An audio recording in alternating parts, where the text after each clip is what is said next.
Hey everyone, and welcome to another episode of The Grumpy Dads. With us always is Chris. Hello mate, and this week we've got another amazing guest. It's Abilitical. Hello. Hey Hi. Abby. Hi. What do we prefer? Is it Abs, Abby, Abilitical, yeah. Abigail? Abs. No. Abs will do. Abigail, I'm guessing, is just when you're in trouble with your parents or something. Yes, and my dad was Scottish, and that is a terrifying name to hear in Scottish shouting like, I don't go by Abigail anymore. My cousin specifically named all her kids with 3 syllables names. So they got the short version, but when they're in trouble, she can say it. Joshua! I think it's one of the many necessities that you can use as a disciplinary tool. The more syllables used, the worse you're in trouble. I add syllables that don't even exist. Does Zach have middle names for this exact purpose? Zachary, Aaron, Christopher. I can go mad. All my kids have 4 names. With the last name, they've got 2 middle names each. So it's useful for that. Yeah. Should we kick off with icebreaker antics? I scour the net for products with 1-star reviews. You have got to guess a product based on the reviews. If you guess it on the first review, you get 3 stars. Second review is 2 stars. Last review is 1 star. First review. I don't think this is the official one. I jerked for only a minute and my wrist feels like it's going to break. Oh, shake weight. Yeah, she's got it. She's got it. Shake weight. My knowledge of jerkable things is clearly... Our 14-year-old boy membership just went up. Yeah. I was really hoping for Duncan to guess that one because he always does hand movements with his guesses, so I was really hoping for him to do this again. It was a trap. The other 2 reviews for that one was much cheaper than the original, thicker too, but the pumping motion is terribly ill-balanced. And Ill-balanced. Ill-balanced, yeah. Ill-balanced. I love that. Sorry, it makes a squeaking sound, but I use it as soon as I wake up. It angers my husband because the noise of me using it wakes him. Wake and shake. Yeah. Yes. I enjoy waking up to a wake and shake, but that's an entirely different story. Yeah, exactly. Slightly over there, that one. Right, second product, first review. The texture, after I've used this, is just such a sloppy standard. Oh God. What could it be? My immediate guess is like a tablecloth. The texture after I've used this is just such a sloppy standard. After a particularly heinous Christmas meal, perhaps. That's what I'm thinking. Gravy everywhere. There's so many obvious things your mind's going to leap to with that one, aren't there? Yeah, I think it's sloppy that does it. It is. However, I think it may be make at home slime or something like that, like a slime kit for kids. That's a good guess, but it's not right. Sea monkeys. Oh no. One guess. Sea monkeys. Oh yeah. Sea monkeys is not correct. The texture after I've used this is just such a sloppy standard. I'm glad you ended with unkies there because I heard the seam and I was thinking, no, don't go there. No. Sloppy. The relief was it monkeys. Oh, right. Second review. I've had to throw away. I switch it on and the entire street can hear it. Even had a neighbour ask what the noise was. What's the pictures going through your head? I'm still stuck with tablecloth and porridge, but neither of them are reasonable items. So Is it a bubble machine? No, it's not a bubble machine. Some cleaning product. That's all I can think. I would not usually take a broad answer, but as all of that broad answer is wrong, yeah, so all of that is wrong. No such thing as cleaning product, okay? Loud, cheap rubbish. I could do a better job on my fruit with a fork. Oh, a grater. An electric grater? Electric grater? I have an electric... I'm going to say that's a no then. No, I've just never heard of an electric grater. Oh, yeah, I have an electric grater. It grates stuff for me. What, like cheese and stuff like that? Yeah, cheese, chocolate, other stuff. Chocolate? Yeah, for like hot chocolates, no? Ah, Yeah, so you just grate chocolate and add some hot milk. It's me. It's mint. You should try it. That actually sounds amazing. It does. I should do that for some Get coffee. an electric grater, get yourself a bar of Cadbury's and some milk. It's mint. My daughter will be doing this now. No, it's not an electric grater. I'm wondering if it's an electric hedge trimmer or something like that. It's not, but it's the third review, and obviously We get a don't clue. like guess going away without it. Abs, you are in the right field. Whisk. Oh God, Abs, come on, get it. I don't know things. No, not a whisk. Oh, a blender. A blender. Yes, it's a blender. Yeah. I didn't realise how frustrating that is when they dance around the answer. Oh, I got it. It's a whisk. No. Right. Third product, first review. Bend over, rip. I'm not finished yet. You don't need to. Squat, rip. Breathe or sneeze, rip. Leggings. No. I'm wondering if it's like a one-piece exercise suit type thing. Like an 80s one. Yeah, like, you know, when you kind of look like a Power Ranger, but you had cut-offs. Like what Mr. Motivator used to wear. Yes. Yeah. I love the answer, but it's not right. The second review. Very tight on my bum. Last time I wear these outside of my house. Them dead tight shorts everyone's wearing. Them like cycling shorts. Cycling shorts. It's not right. Sounds like my Friday night dress up, but that's clearly, yeah, because that's already crotchless.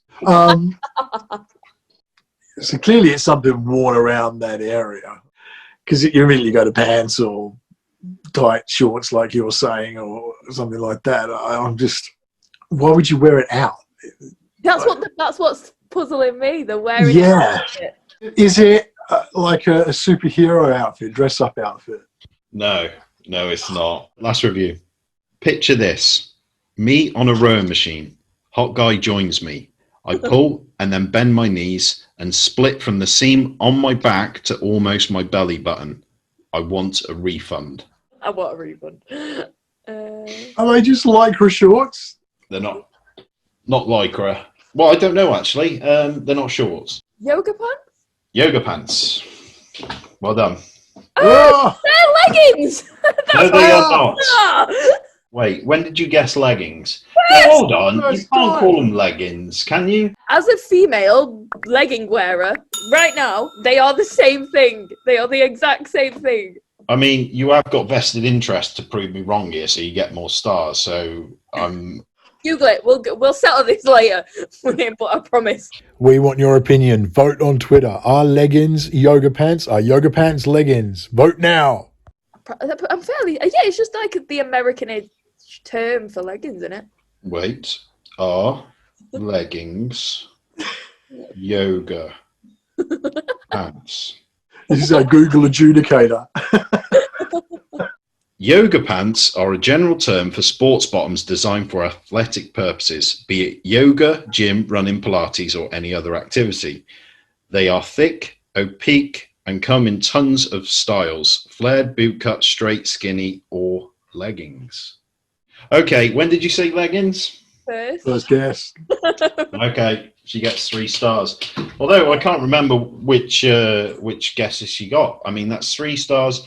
I think She's on 7. 7. 7 makes in second place. Yep. I'm stopping. Joint second with a few, but good place to be.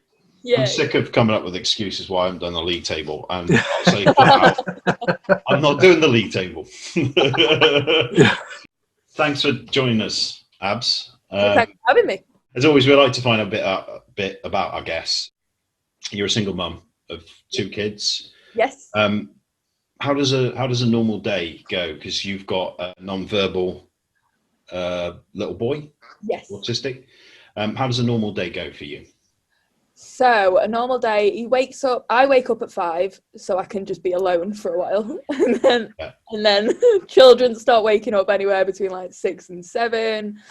He's mint in the mornings, so that's when we do all sort of sensory play, speech therapy. We do all that in the morning to get it out of the way. He plays with his sister a little bit, and then he starts to go upstairs and sort of distance himself for a little bit. then we'll go. Then that's when he gets, overly bored, and you know what they're like when they're bored. So that's when I take him to my mum's house. So he gets a bit of variation in the day. Sometimes he'll stay there for tea. Sometimes he'll come back with me, and then I just do bedtime for 4 to 9 hours. So. You 4 to 9 hours sounds so familiar. You mentioned that. What sort of additional support do you get? Obviously, your mum, you mentioned. Do you get any other support? So he goes to nursery 2 days a week. Yeah. So that's today and tomorrow. So Tuesday and Wednesday. He goes to my mum's house on a Thursday for tea. But that's sort of where the support is. Sometimes he goes to his dad's house, but that's up and down with COVID, of course. Yeah. And usually it's very consistent, it's weekly, but because of COVID and work statuses at the moment, he's not really staying there very often. Yeah. He's got used to that now. Beginning of lockdown, that was a huge problem, but he's sort of taken that in his stride now. We all have bad days. How do you manage when you have a bad day, when you need to kind of try and snap yourself out of it or get back to normal? There's two, what I call it crisis point when I get to that. That's what I refer to it as in my family. So when I get there, I'm very, if I need help, I'll ask. I've always been that way. So I know that this isn't the same route everyone will take because some people find it really difficult to ask for help. But dependent on the reason that I've got to this crisis point, which is usually a meltdown, on Zach's point, it's just unfortunately that is usually what it is. Yeah. He started hitting his sister, which is a big problem. If the meltdown is because of his sister, then I need to separate them. I've got no option. And because it's just me in the house, that's quite difficult. So I'll often ring my mum and be like, can I bring him to you, or can you grab him? Because she's still feeding, so she has to stay with me. Yeah. Or if that's not an option, then just to the park. So I don't care if it's raining, he's got an all-in-one waterproof thing. I don't care. We go to the park if it gets to that point, just so I can be outside. Be a bit. I'm not too proud to say I need to be on my own. Do you know what I mean? Be on my own for a minute. Yeah. So even if it's that whilst I'm watching him in the playground, I know I need to remove myself for a few minutes. There's so much wisdom to that, though, isn't there? Because it is such a hard thing to do, but it's so necessary. Oh yeah. We talked about a couple of weeks ago. Actually, we were saying it's the same thing. It's when the airbag on the planes, when the air masks drop, you put yours on first, then your kids, because you're useless without it. Yeah. And it's the same thing. If you're not taking that time for you, then you're gonna fail, and that's so much worse. Oh yeah, I learned that really early on with him because I wasn't at all taking care of me after him. And then, the minute they go to sleep, you just want to go to sleep. But I've learned that isn't, though sleep obviously beneficial, health benefits and all that's good for your skin. But I know that I need to go to sleep a bit later than I want to in order to just be alone and decompress. And then I get up earlier than them so that I can have a brew without anyone being around me and put my earphones in for 20 minutes and just listen to either a podcast or an audio book, just so I can be alone in the morning before I'm with children. How fast does that time go? I mean, I've got up at sort of 4:30, and I've gone into the front room. I've done what you do. I'll stick my headphones on, listen to something and mess about with Twitter or whatever, and it feels like an hour and a half has passed within 5 minutes, and then the kids are running in. And I'm just about to turn around to them and say, what are you doing up at this time? Until I realise it's 6 o'clock and an hour and a half has gone. And I realised. This is the problem. My kids get up at 5. For me to beat them up, I've got to be up at... That sounds really bad, isn't it, for me to beat my kids up? For me to be up before them, I need to go... I'd have to be up at 4 o'clock. I do the late night thing. I tend to lie in bed for a couple of hours and play on Facebook or just watch something on Netflix or something like that. And that's my decompressed time. Stick the earphones on, listen to some music or whatever. We just need mindless time, I think, because we spend so much of our day on edge. And I don't know if everyone feels that way, but I know I spend a lot of my time like, what's the word? Like procrastinating? No, it's not that. You went full English there, Duncan. You dropped your Australian with I can do it every now and again. When I become the dictionary boy, I can take on so many... Dictionary boy. No, I know something's going to happen. Do you know what I mean? Premonition sort of stuff? Like that sort of vein. But then you get like a ninth sense to it, don't you? Where you become aware of and something's coming. Hair on my neck and everyone else's that's in the same boat is just, you're just waiting for something to happen, aren't you? So I think that you get trigger warnings, don't you? You see them. Yeah. They're things that kick in before it's coming, and you know it's going to escalate quickly. Can we call this Spidey sense? Because that is exactly the power that Spider-Man has. Yes. But I think everyone needs just a bit of time at the end or the beginning of the day where they can turn off the Spidey sense and just mindlessly be a person just for a bit. Yeah. It's so important. I find it with my daughter there are giveaways, but the trouble is it escalates so fast to the point that sometimes you don't get the trigger at all. It just suddenly explodes, and you're like, "Whoa!" You're kind of dealing with it as it occurs, but trying to step in those early stages before it really escalates can be so hard. And the problem is, I mean, she's PDA, and the trouble is when you're trying to step in, that actually feeds it, and it's a really tricky balance to play of trying to keep her at an equilibrium, stop it escalating, but at the same time not pushing her into the escalation, which can then become either a manipulative tool because she knows she's going to get attention for it, or genuine meltdown where it's actually something. It's so tricky to get that right.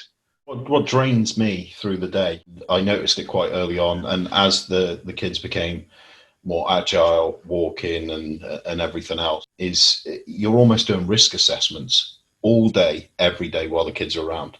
You're looking at literally the path they're walking to make sure there's nothing. And don't get me started. I mean, the amount of times we'll be walking along, and I think it was worse in the area we were in because it wasn't particularly nice and people were idiots with dogs, but they'd always find dog shit. They would always find it and they would always step in it. And it used to drive me mental that they would step in it, that they wouldn't look down. So forever, I was looking ahead of where we were walking, what they could trip on. And it is so, so draining. You don't realize your mind is just going a million miles an hour to make sure, you've already said it before, the most important thing in your life is safe. So you are always weighing up what could happen. What if they do this, if they do that, could it get them in trouble? And it knackers you out. By the end of the day, you're just fried and you need to unwind. Yeah. And the other side is that sense that, I mean, for me, because my daughter does get so intensely aggressive, and I've had to be trained in safe restraint by her school, because like yourself, I've got a younger lad. Your son's obviously got his younger sister, and he's the target of her aggressions a lot of the time. So I have to keep him safe. I have to keep everybody safe and keep her safe from hurting herself. But I hate it. And it's the worst part of my day is the half an hour following that, if it's occurred. Yeah.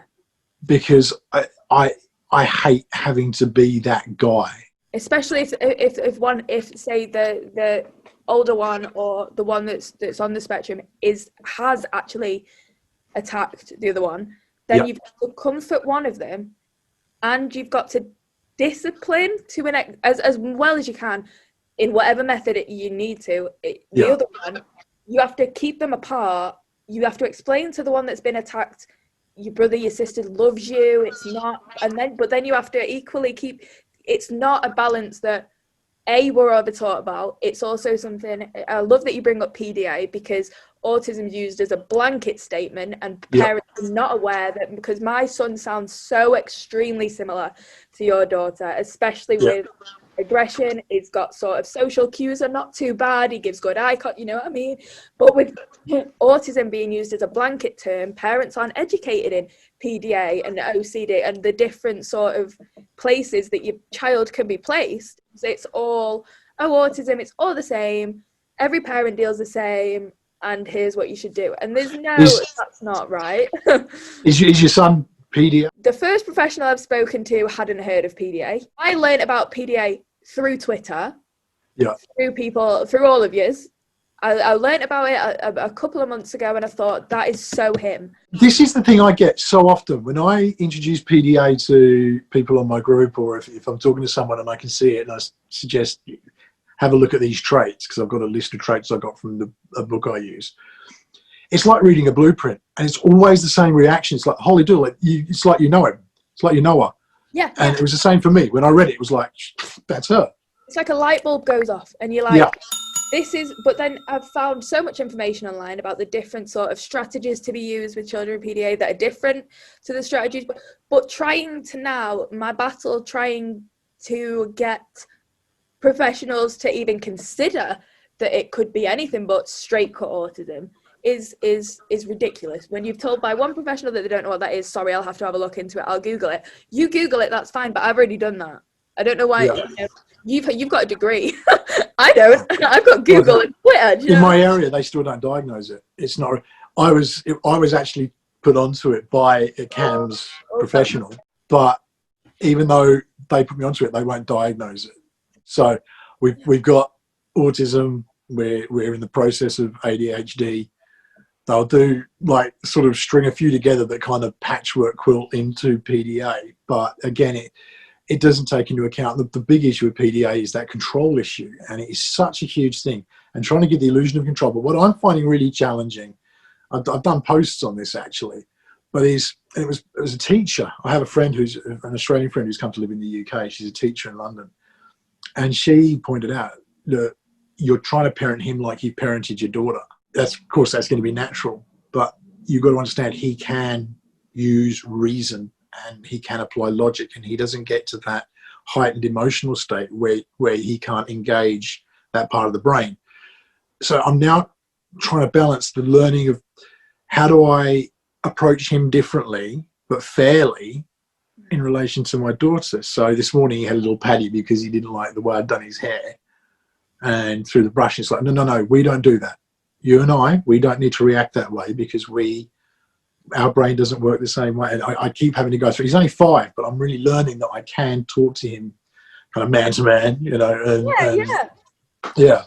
No, that's something I'm very much just realising now. I do feel like my daughter's the younger one. She's the one who's developing neurotypically at the moment. I feel like a first-time parent. She's 1 and she's talking and there's imaginary play and there's, I don't know, copying me, and I completely understand what you mean, because people are like, oh, you've done this before. No, I've not. I have parented a neurodiverse child before, and that is not the same. I want to say, I'm going to use the word coddle, but I don't mean it at all in the same way that it is used. I'm not going to protect her to the same level that I protect him, and that's only because she can deal with the stimuli that he can't, and it's that balance of, I need to be so fair to both kids, but I also need to treat them as individuals because they are. It works as well. There's no correct way of doing things. There isn't a rule book. And it's not just the neurodiverse. It's everybody's different. So you've got to just take that path, and what works, what doesn't, doesn't. You just got to learn. Abs, you've got TikTok and TikTok and YouTube, which I'll delve in. What kind of line of work? Wait, I didn't say. Right, I will watch that back because I did not say titter. Abs, you've got TikTok and TikTok. I did not say titter. No, I didn't. TikTok and TikTok. It was. I'm watching that back. All right, titter. I'm more tempted to end this podcast so I can prove that I did. He's on Facebook as well, everyone. Right, so you do TikTok and YouTube. I have to be really careful saying it that time. Yes. Which we'll delve into a little bit deeper later in the podcast. You've also got your Etsy store, but this leads me to my question: where do you see yourself in 10 years? Still at home with Zach. Okay. Etsy still. Hallie will be there too. She'll only be 10. So where does she go? Yeah. I'll have sold her by then. I'm keeping them both. Still doing Etsy. That's the plan. I just want this in 10 years, but with some more coping strategies. That's all I want. That's your aim. That's it. I just want him happy. I want another baby, but I don't know how I'm going to do that as a single mum. Well, you've had 2. You should know how it works because you've got 2 kids. Yeah, but they were immaculate conceptions, so I don't know. I don't know how to go from here. You see? How did these babies come along? I didn't even. I want another one. We're not your mother. You can be honest with us. Yeah. I can be honest with my mother too. I referred to them as living STDs the other day, and she loved them. But I love them, so it's fine. Do you know what I mean? I'm not going to pretend otherwise. I'm going to use that one. Don't. That's horrible. I'm horrible. This is what I say. I've never claimed to be nice. People go, "That's horrible," and I'm like, "Did you expect different? I don't know where you got this from. I'm not a nice person." When we first started doing this, I think my introduction was, I'm a bit of an asshole. Give people the correct expectations. Yes. I think they know us pretty well now, don't they? I think so. We're nice, but we've got an extremely dark side. Yeah. Flipped out. But you know what? This is such a thing. I think everybody I know, most people I've met who have neurodiverse kids develop a really dark sense of humour. You have to. And it's often a uniting front on many things, because you kind of, I remember meeting, it was a lady I knew. She was a police officer, and she used to do not forensic stuff, but like the photography of, if there'd been a car accident and all that kind of stuff, and you'd see and she was such a dry wit, because it's the only way she could cope with the things that she was seeing every day. And it kind of, that's an extreme translation, but until I think you develop this sort of thick skin and dark sense of humour, because you can say it to other people in the same boat and they kind of get it. Yeah. And they know that you're not being a bad parent or a horrible parent. You're just it's just your coping strategy is to get a bit dark every now and again, but in a funny way. Yeah, exactly. Because I think it's the only way. Obviously, my son is the youngest of our children, so I've been in this boat the shortest, and I have had to immediately sort of change everything. But you do it, you don't even realise, you don't even think about it. You just when the traits start developing and the light bulb goes off, you're like, right, well, now I've got to protect you 100 times more than I expected. So you get in my bubble and I will shout at everyone. And that's sort of what it is. Your TikTok, autism related? Is it, because I haven't watched all your videos, but is it all autism related? Mostly, like I'd say 95%. Sometimes I had an I had an operation the other day, and I found out that I'd uploaded a TikTok. Hello. Is this not the best I have ever looked? So I said that I'd document the experience of a glycerol injection for trigeminal neuralgia. I saw that. 3, yeah. So it's like mostly autism, but then occasionally like random hazy drug-induced medical drug. You know what made me laugh most about that is that you tried to hold on to your online persona as you were. It's like full of anesthesia. I had an operation a few years back. Should have done that. And apparently, I have no memory of this, but I was so off my dial on the morphine afterwards. I'd called my wife from the hospital, rambled something about needing biscuits, and then just put the phone down but not hung up. Like, that's it. And she's like, hello. And finally the nurses picked up, yeah, he's gone. Brilliant. It does amazing things to the mind. What's the reception like that you've received? Not from the weird drug-addled bit. Hello. Your autism-related videos. Overwhelmingly positive. I make sort of 3 categories of video. I'd say rants, generally either about my son, because I find that there's not a huge amount, and sometimes it's cathartic to listen to someone rant about your problem when you don't want to. And I know that I'm maybe a little bit more outspoken than some others would be about their child. I'm like, look at what he did. Is that a Scottish thing? I think it's going to have to be a Scottish. Let's say it's not a personality flaw, it's Scotland.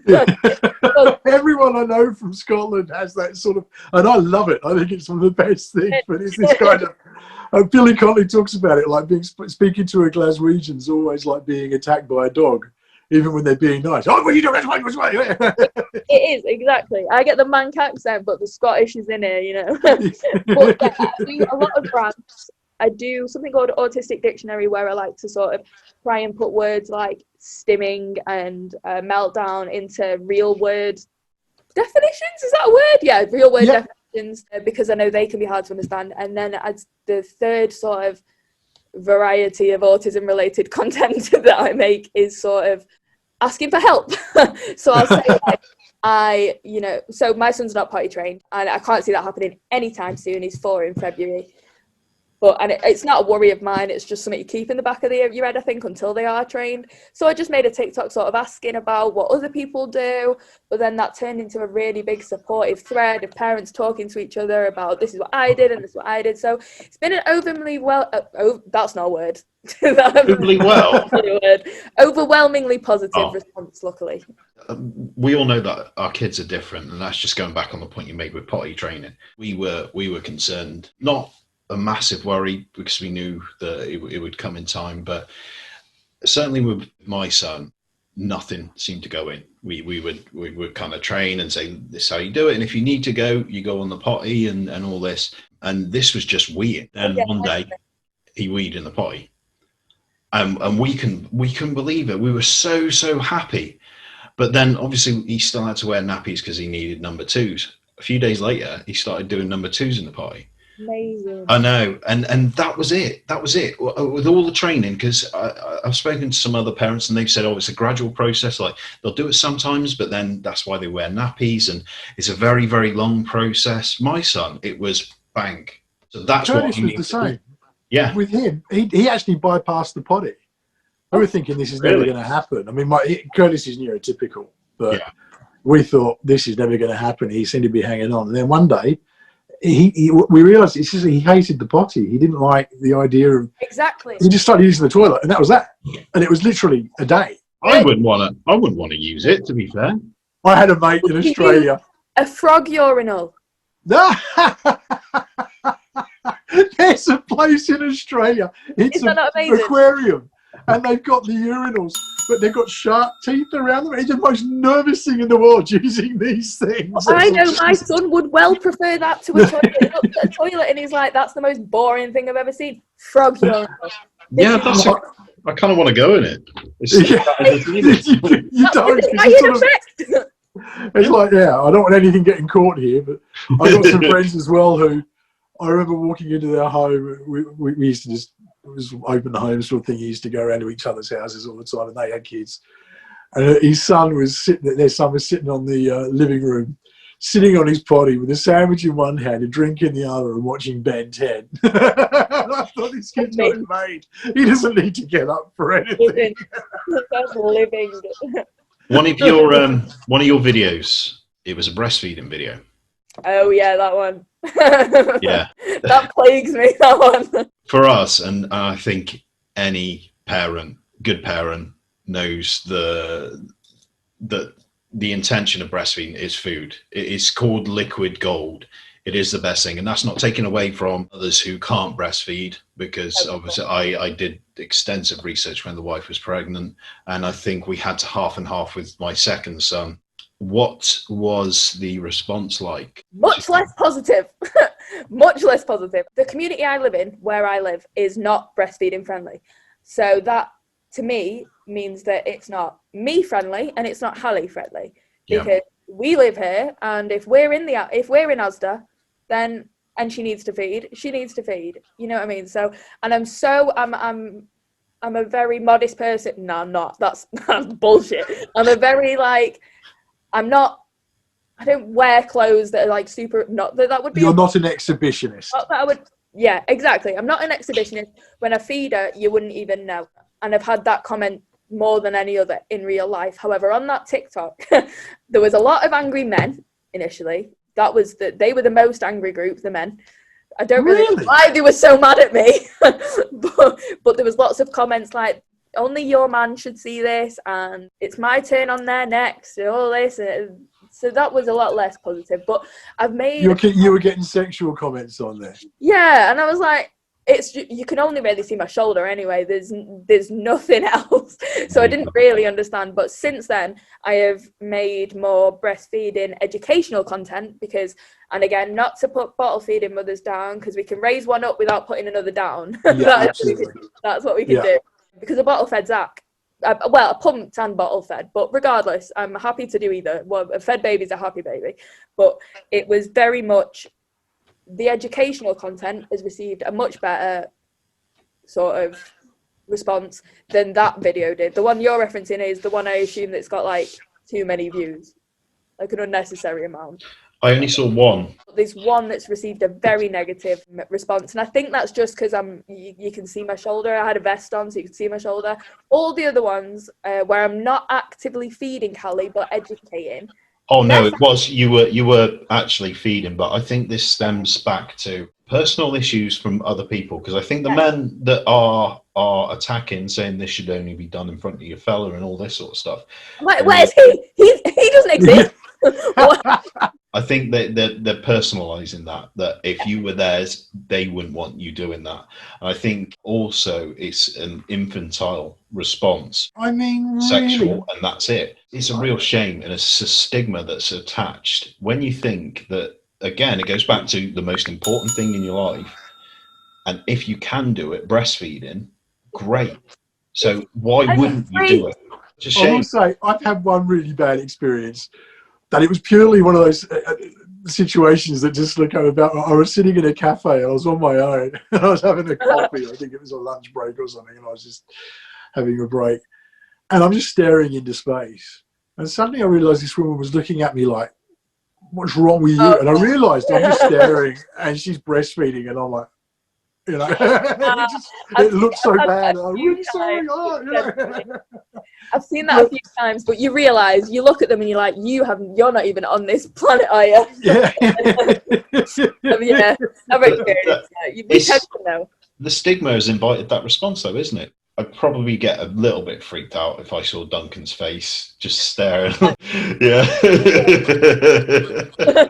I mean, I'm not even talking about breastfeeding. I'm talking about if I was eating a piece of toast or drinking a coffee and he's looking at me like that, I'd be freaked out. I thought you said you were going to be freaked out if I was breastfeeding, but yeah. I was wondering when you started that story and you went, I was on my own. Where is this going? Yeah. But I just happened to have a doll in my bag, and I'm sitting there just nursing the. Yeah.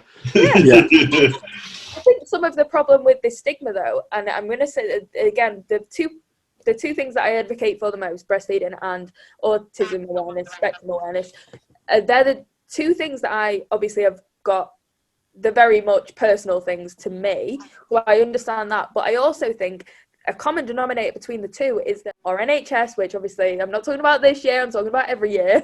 I know they've gone through a lot this year, but aren't supportive enough of both of those things. So for instance, when my son was born, I was in a very bad way, so I was taken straight away. Someone bottle fed him. There was no conversation. I had pre-pumped milk because I knew that I wanted that for him. There was no conversation with me whatsoever. I'm wheeled off just to be checked out. I wasn't dead, but I was, they could have spoken to me. That was an option. But instead, he was bottle fed. And it was like, I'm not entirely certain where this was okay, because there was milk that I had pumped in the fridge in my room. So I didn't really understand why that happened. And when I spoke to her, she was like, oh, I just assumed you were bottle feeding. Why? Why did you assume that? Do you know what I mean? I wasn't overly bothered. He needed his blood sugar raising anyway, so fine. I probably would have accepted it, and said, yes, you can bottle feed him. But that wasn't the point. And I find that is something that has transferred through every I went to a breastfeeding clinic. I was having troubles with my daughter. There was sort of no interest to help. And then again, I found an internet community that helped me. And this is something that has happened time and time again. 3 times: breastfeeding, trigeminal neuralgia, and autism. I've found incredible online communities. But again, I'm someone who will ask for help, and I do. And asking for help from professionals in those 3 cases has never got me anywhere. But asking for help on Twitter, just putting the hashtag autism or trigeminal neuralgia or breastfeeding help, any of those 3 things has got me so much more than any medical professional help ever. What's the most inappropriate thing or comment that's been made on TikTok? Because I always weigh up TikTok as a quite a young community, and sometimes adolescent, and like the breastfeeding thing, and you had people coming along and saying this.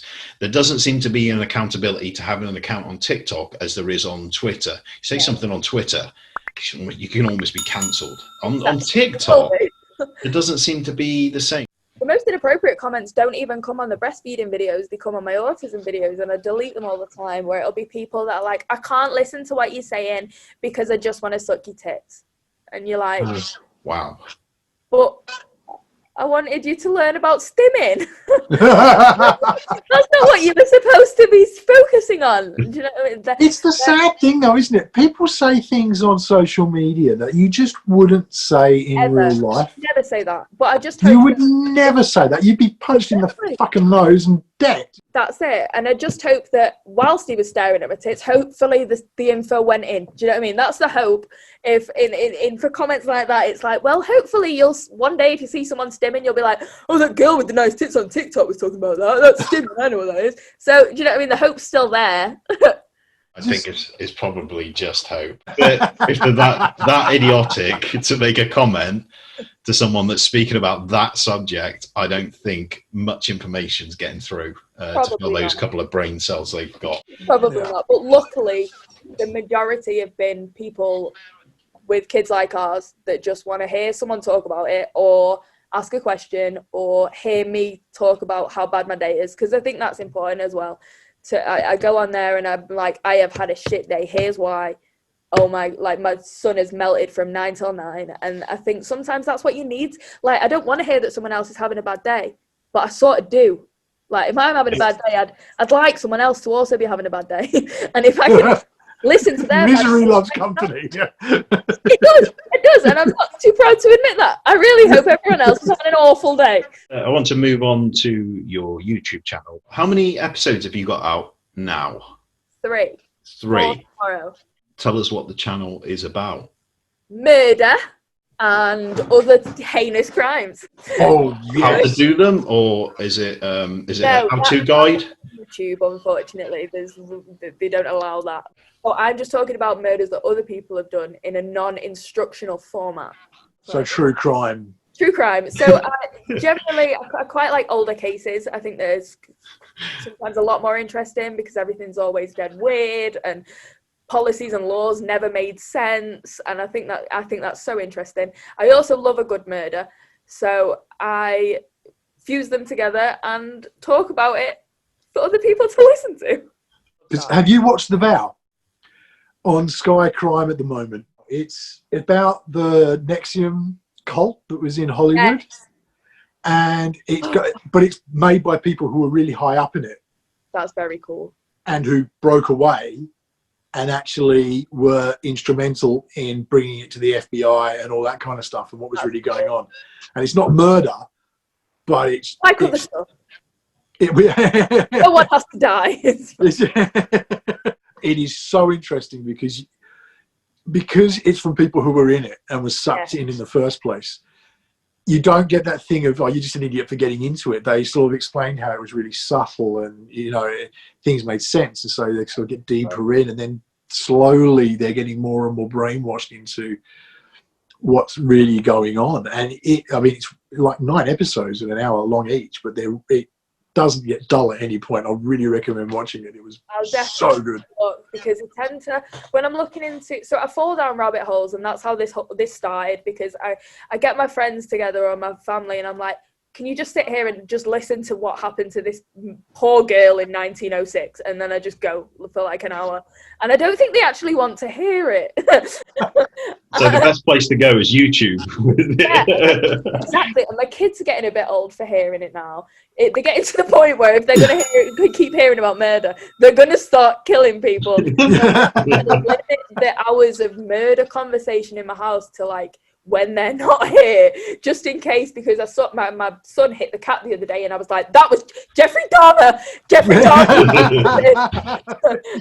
Do you find that? I get that with little bits of paranoia where, because you've seen so much true crime, and it's like, she's 6 minutes late home from school, what's happened? And immediately you're like, the taxi driver was clearly a predator, and your mind just goes. Exactly. Yeah. Because I enjoy it so much anyway, and I just love being an anxious mess all the time. I just read constantly. I listen to so many podcasts. I just think it's so interesting. No two crimes are the same ever, which is crazy. Even, you know, there's been so many copies of every you know, nothing, but there can always be something new. Someone always adds some layer of depravity that has never been done before, and you're like, I've got to read me some more about that.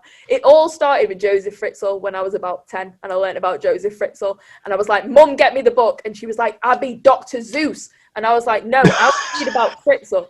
So then she bought me the book, and I've been an absolute sociopath since. Because obviously you've read a lot about this. What is the one that's really shocked you? I can't get Jamie Bulger out of my head. I never will, ever. I think that, or the case, there's a case with a girl called Mary Bell, very famous case from Newcastle. She was a child murderer. I find children who kill so interesting. I'm like, you're 10 years old. I don't know how we got to this point. You know, you're generally too young to have had enough trauma to cause murder. The case of Mary Bell I find very interesting. It's important to note she was a very abused child, and I think that's always important, and that's why my podcasts are quite long instead of like a Wikipedia like reading of a Wikipedia page, because I love to know like how they grew up, what school they went to, what the teachers said about him.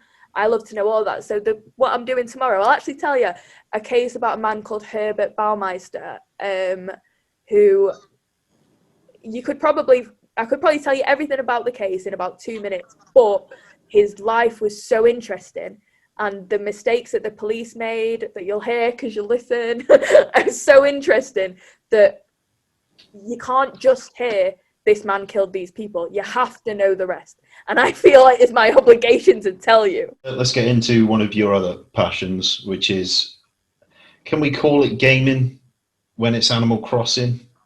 It's not just Animal Crossing. My PS5 will be here next week.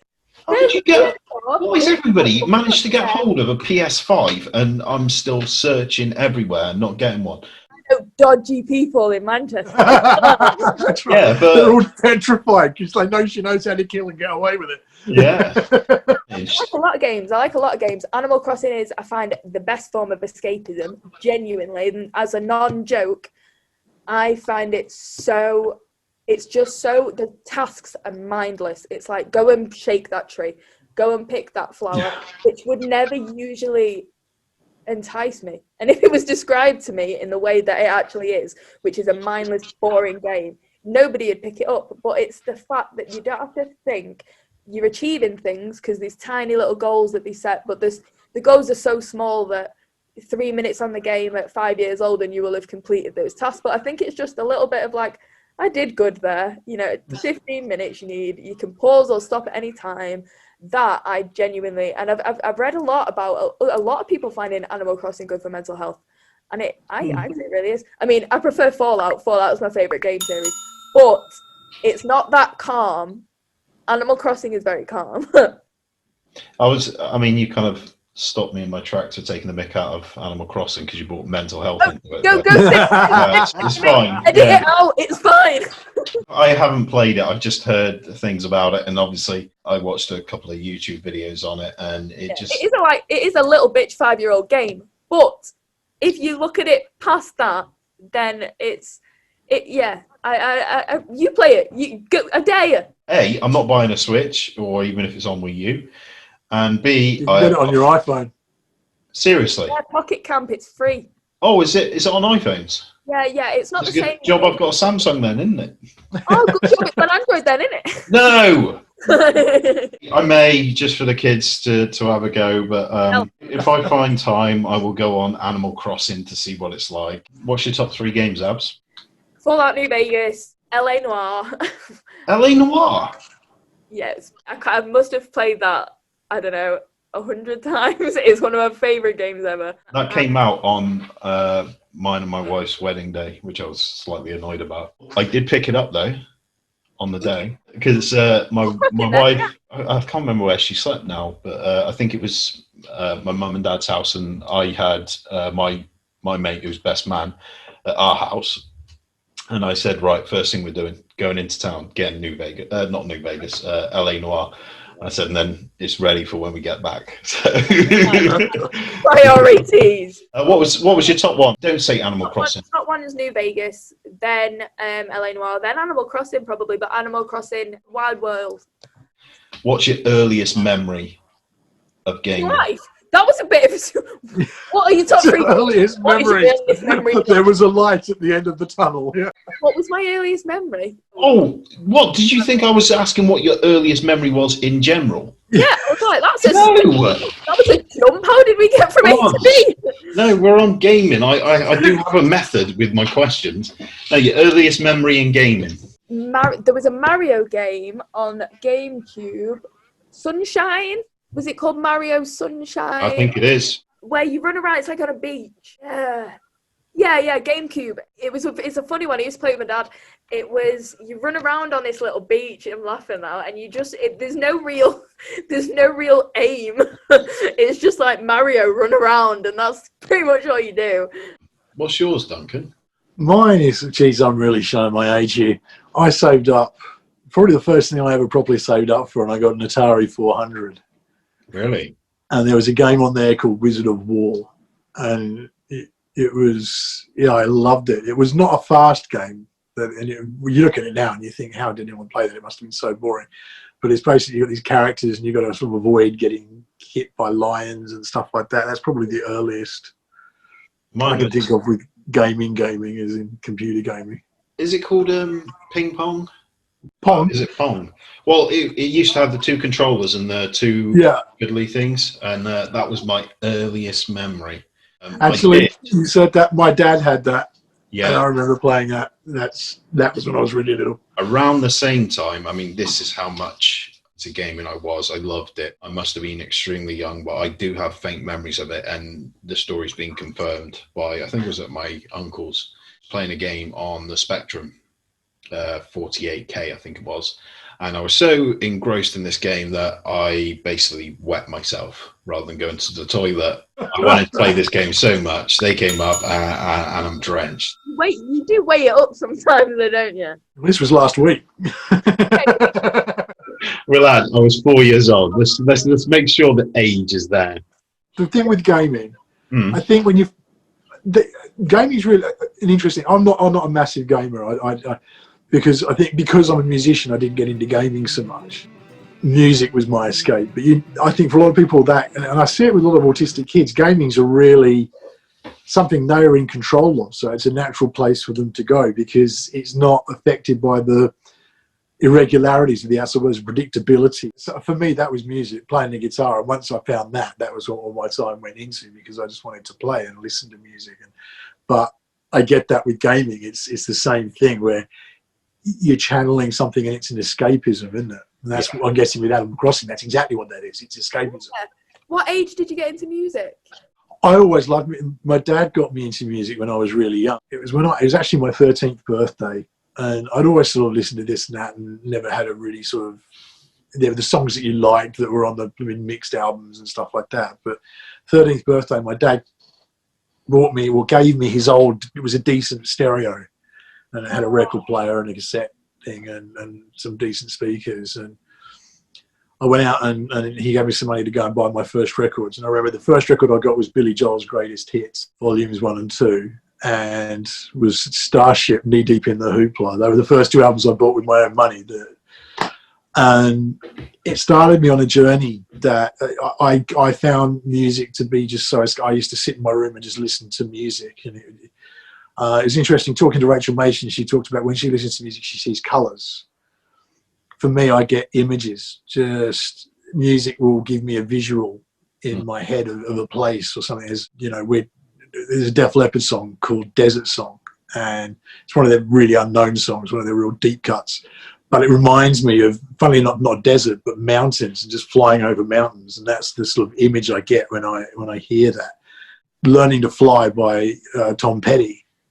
I get the same thing, and actually that is great because it feels to me like floating through clouds. So that was where my mind went, and it was just a way of completely dissipating all of my angry young man tendencies, and that's where I get that for gaming because And that's when then I picked up the guitar, and it was like really natural progression because I was able to put those things into sort of a creative format. But I totally get that with gaming, that I think it's the same sort of pattern. You find something that's your passion, your escape, and that works. Or serial killers. Or serial killers. I think it does raise a valid point, because I am a big gamer. I do like to escape. I do like to hear the stories. I'm more into open world and RPGs, to hear a storyline and to build up. But I think the biggest form of escapism that I have is fictional novels and reading. My mind pictures something so vividly that I can't help it. It's almost a movie playing in my head, being fueled by what I'm reading on the page. That's so important. Everyone needs one of those. Everyone needs an escapism. And if you don't have one, go find it. Like, it is so, especially if you've got 10 kids and you need to decompress. You need to find somewhere you can do that really effectively. Thanks everyone for tuning in. I want to thank, as always, Chris. Thank you, mate. And of course, the amazing Abby. Do check out Abby's social media. She's on TikTok, she's on YouTube, she's on Twitter. We'll put all the links in the description, so please go and check them out. Abby, thanks so much for coming on. It's been amazing. Yes, thank you so much for having me. It's been amazing. No, not even awkward. We haven't mentioned boots once. We love you, Kirsty.